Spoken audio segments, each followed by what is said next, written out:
사도신경으로 우리 시간을 함께 고백하겠습니다. 전능하사 천지를 만드신 하나님 아버지를 내가 믿사오니 그 외아들 우리 주 예수 그리스도를 믿사오니 이는 성령으로 잉태하사 동정녀 마리아에게 나시고 본디오 빌라도에게 고난을 받으사 십자가에 못 박혀 죽으시고 장사한 지 사흘 만에 죽은 자 가운데서 다시 살아나시며 하늘에 오르사 전능하신 하나님 우편에 앉아 계시다가 저리로서 산자와 죽은 자를 심판하러 오시리라. 성령을 믿사오며 거룩한 공예와 성도가 서로 교통하는 것과 죄를 사하여 주시는 것과 몸이 다시 사는 것과 영원히 사는 것을 믿사옵나이다. 아멘. 찬송가 542장입니다. 542장.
요한복음 4장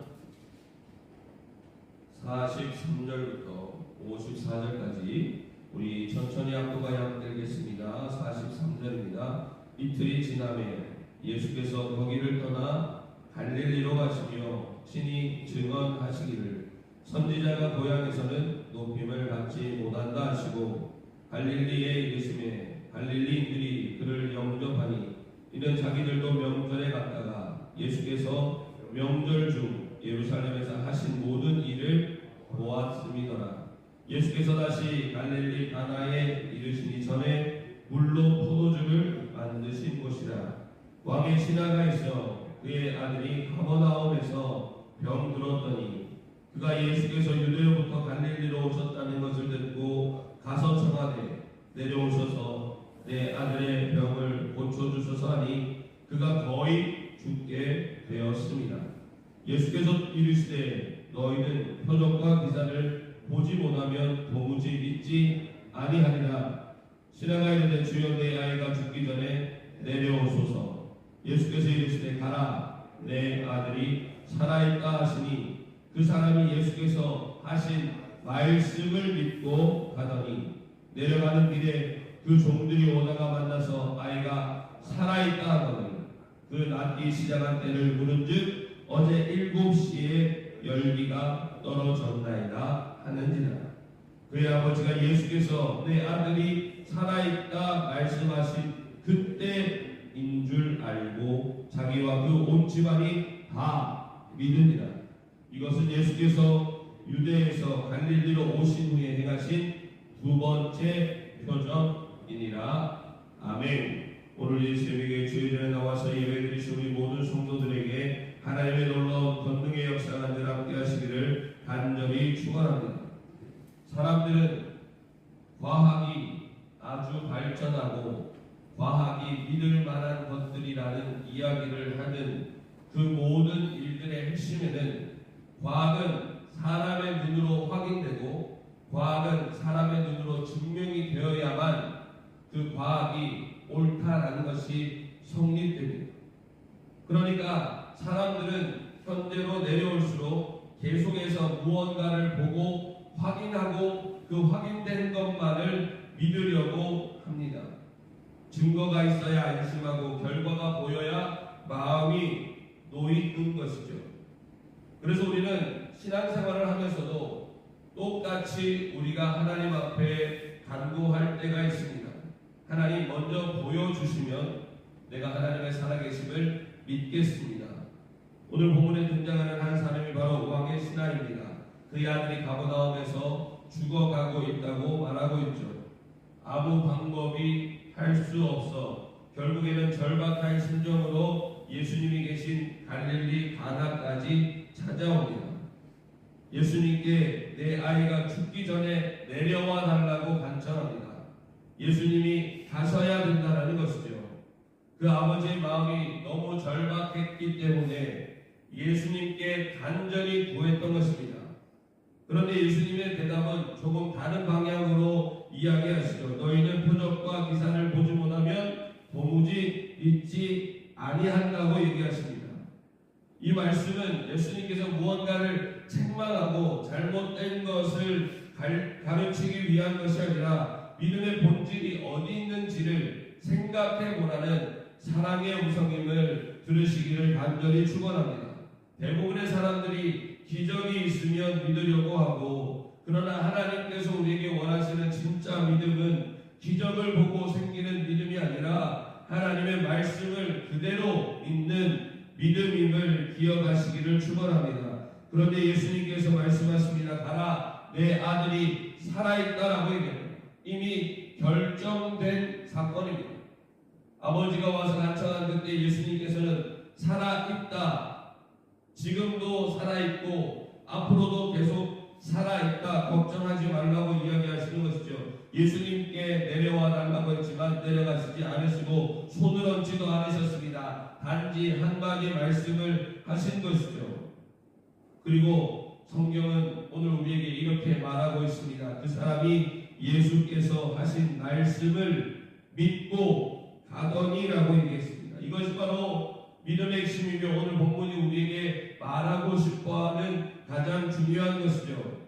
기적을 확인하고 믿는 것이 아니라 말씀을 먼저 믿고 집으로 돌아갔다는 것입니다. 가나에서 가버나움까지는 30km 정도 되는 거리입니다.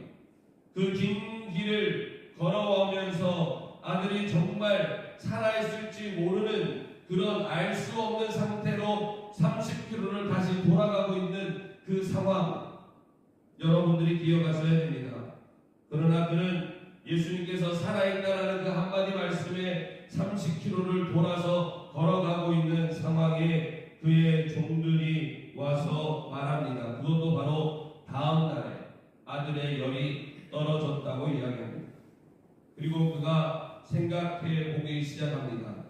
언제부터 열이 떨어졌느냐 물으니 예수님께서 말씀하신 바로 그 시각에 그 열이 떨어지기 시작했다라는 것입니다.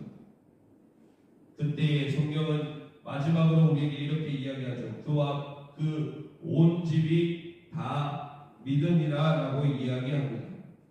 사랑하는 성도 여러분, 처음에는 아들을 살려달라는 문제 해결이 핵심이었고 그 문제 해결을 하기 위해서 예수님을 만났던 사람입니다. 그러나 결국에는 그것이 아니라 예수를 믿는 믿음으로 확장되어졌다는 것이죠. 여기서 우리가 깨닫는 중요한 것은 참된 믿음은 기적을 보고 생기는 것이 아니라 말씀을 믿을 때에 경험되는 것임을 믿으시기를 간절히 축원합니다. 엘리야가 정말 850대 1을 싸우고 난 후에 이세벨에게 쫓겨서 죽음을 각오하고 하나님께 간구할 때에 하나님이 우레와 같이도 강풍과 같이도 지진과 같은 역사로 그에게 나타나지 않으셨습니다. 지치고 힘든 엘리야에게 나타나신 하나님은 세미한 음성이었습니다. 그에게 다가오는 세미한 음성이 하나님의 역사와 하나님의 나타남을 보여주는 가장 중요한 사인이었습니다. 사랑하는 성도 여러분, 엄청난 엘리야도 결국에는 하나님을 만난 것이 우리와 같이 지진과 같이 천둥과 같이 하나님을 만나는 것이 아니라 세미한 음성으로 다가오시는 하나님을 만났을 때 그가 영적으로 회복이 되었고 다시금 그의 사명을 할 수 있는 그러한 능력이 생겼다는 것을 우리가 생각하는 믿음은 무언가 큰 것을 얻어내는 믿음이 아니라 우리가 날마다 하나님 앞에서 바라보는 그 말씀이 우리에게 경험이 되고 그 말씀이 힘이 되고 그 말씀을 온전히 믿고 순종할 때에 우리에게 주시는 하나님의 능력임을 믿으시는 우리 성도들이 되시기를 간절히 축원합니다. 믿음을 하나님께서 우리에게 보여주시는 그 믿음은 그 무엇보다도 하나님의 말씀을 믿는 믿음이 먼저이고 그 다음에 하나님의 역사를 경험한다라는 것이죠. 그래서 히브리서 11장 1절에도 믿음은 바라는 것들의 실상이요 보이지 않는 것들의 증거니 보이지 않지만 믿는 것 결과가 아직 없지만 말씀을 붙드는 것 그것이 하나님의 말씀이 말하는 믿음임을 다시 한 번 더 기억하시는 우리 성도들이 되시기를 간절히 축원합니다. 우리의 삶에도 가버나움과 같은 문제가 있을 수 있습니다. 가정의 문제, 자녀의 문제, 건강의 문제, 경제의 문제. 우리는 눈으로 결과를 보고 싶어 하죠. 그러나 하나님은 오늘 우리에게 말씀으로 오히려 말하고 계십니다. 내 말을 믿고 가라고 이야기하십니다. 믿음은 확인 후에 생기는 것이 아니라 순종하면서 자라는 것임을 믿으시기를 축원합니다. 왕의 신하는 말씀을 믿고 길을 걸어갔고 그 길에서 기적을 경험했습니다. 오늘 이 새벽 우리도 같은 믿음을 선택하기를 원합니다. 보지 못해도 믿는 믿음, 상황이 변하지 않아도 하나님의 말씀을 붙드는 믿음, 결과가 아니라 예수의 말씀을 신뢰하는 그 믿음 위에 하나님은 반드시 역사하실 줄을 믿고 승리하는 하루가 되시기를 간절히 축원합니다. 기도하겠습니다.